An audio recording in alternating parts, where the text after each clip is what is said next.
All right, let's talk about one of the most important things for any startup, period. Product market fit. We're going to go way beyond just guessing and show you how to actually measure if your customers really love what you've built. So let's just start with the one question that probably keeps every founder up at night. It's not just, are people using my product? No. It's, would they be genuinely bummed out if it just vanished tomorrow? See, that's the real difference between just usage and actual love. And that's really what we're talking about with product market fit. This isn't just about a casual date with your customers. It's about getting them to commit. It's that magic moment when your product becomes so vital to a specific group of people that they literally can't imagine doing their job or living their life without it. Okay, so how in the world do you measure something as fuzzy as customer love? Is there like a simple tool for that? You bet there is. Let's get into a really powerful metric called the Net Promoter Score, or as you'll hear it, NPS. It all comes down to this one beautifully simple question. And what's so smart about it is that it's not just measuring if a customer is happy, it's getting at true loyalty.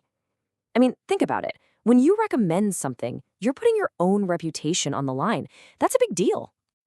Now, here's where it gets really interesting. The answers to that one question neatly sliced your entire user base into three very different groups. First, you've got your promoters. These are your die-hard fans. Then there are the passives. They're kind of meh. They're happy enough, but not loyal.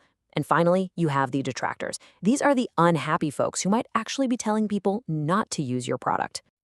And the math, it's so simple, it's brilliant. You just take the percentage of your biggest fans, your promoters, and you subtract the percentage of your critics, the detractors. You just ignore the passives in the middle. And boom, that gives you one clean, clear score. So that score can be anything from a scary -100 all the way up to a perfect +100. But what does a score of, say, 30 or 50 or 70 actually mean? What's good? What's great? Let's break it down. Here are some general rules of thumb. Look, just getting a score above 0 is a good start. It means you've got more fans than critics, which is great. But if you can hit a score above 50, that is a huge signal that you've really got something special. And if you break 70, well, now you're in the same league as some of the most beloved brands on the entire planet. That's world class. But, and this is a big but, context is everything. A score of 40 might be pretty average for a tech company, but it could be absolutely amazing for a B2B software business. You have to compare yourself to others in your own space to know if you're really killing it or just treading water. Okay, so a high NPS score is a fantastic signal, but it's not the final word. If you really want the ultimate proof of product market fit, there's another test. It's more direct, and honestly, it's a lot more intense. So let's just put these two side by side.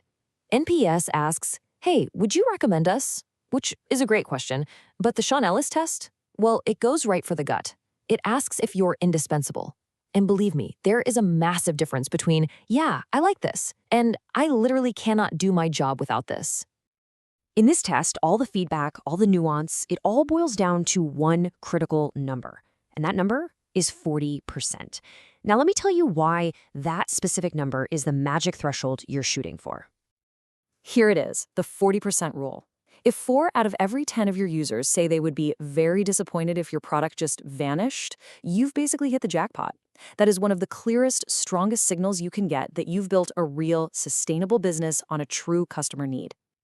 Now, look, getting these scores is awesome for tracking your progress. But the number itself, it's actually not the most valuable part of this whole thing. The real treasure is hidden in the comments, the open-ended feedback people leave right after they give you a score. This might sound a little backwards, but your critics, your unhappy customers, they are one of your greatest assets. Seriously.